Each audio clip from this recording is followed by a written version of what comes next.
हाज़रीन, अवामी न्यूज़ में खबरों जो सिलसिलो जारी है। इन वक्त असीं तव्हांखे खिपरो खां ख़बर ॾींदा हलूं त खिपरो लॻ हथुंग में साईं पृसनाराम जे 111 मेले जूं तैयारियूं उरूज ते हिन हवाले सां वधीक तफ़सील ॿुधाए रहियो आहे हरेश केबीसी। नाज़रीन, आऊं तव्हांजो होस्ट हरेश केबीसी। अॼु आऊं आहियां हथुंगे जे अंदरि। हिते साईं पृसनाराम जो 111 जेको मेलो वॾे अक़ीदे एहतराम सां मल्हायो वेंदो।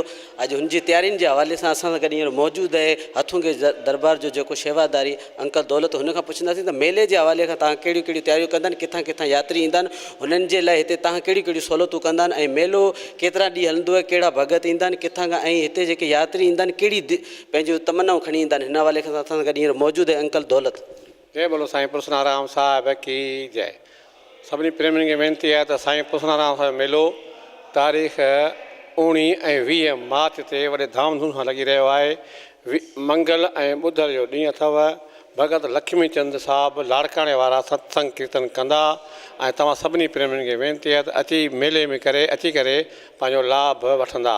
उनखां पोइ मेले में 2 ॾींहं प्रोग्राम अथव, जंहिंमें भंडारो साहिबु आहे, सत्संग कीर्तन हलंदो, ऐं इन खां अलावा लेडीज़ जो ख़ासि बंदोबस्तु आहे। प्रोग्राम जेको आहे शाम जो 4 बजे अशनान आहे साईं जो, 5 बजे साईं जी धजा आहे, 6 बजे साईं जो अथव वास साहिबु। अहिड़े नमूने सां प्रोग्राम हली रहियो आहे, वॾे धामधूम सां लॻी रहियो आहे।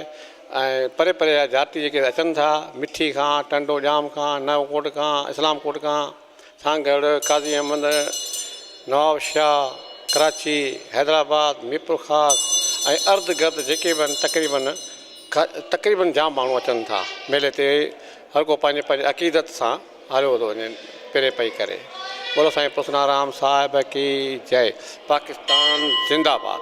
अंकल दौलत जो चवणु त हिंदुस्तान समेत मुख़्तलिफ़ दुनिया जा माण्हू हिते ईंदा आहिनि, ऐं उहे हिते अची साईं पृसनाराम जी महिमा ॻाए दिली सुकून कंदा आहिनि। हरेश केबीसी, अवामी न्यूज़। Thank U. वधीक ख़बरनि ऐं तफ़सील लाइ विज़िट कयो अवामी news Facebook page, YouTube page ऐं अवामी न्यूज़ वेबसाइट।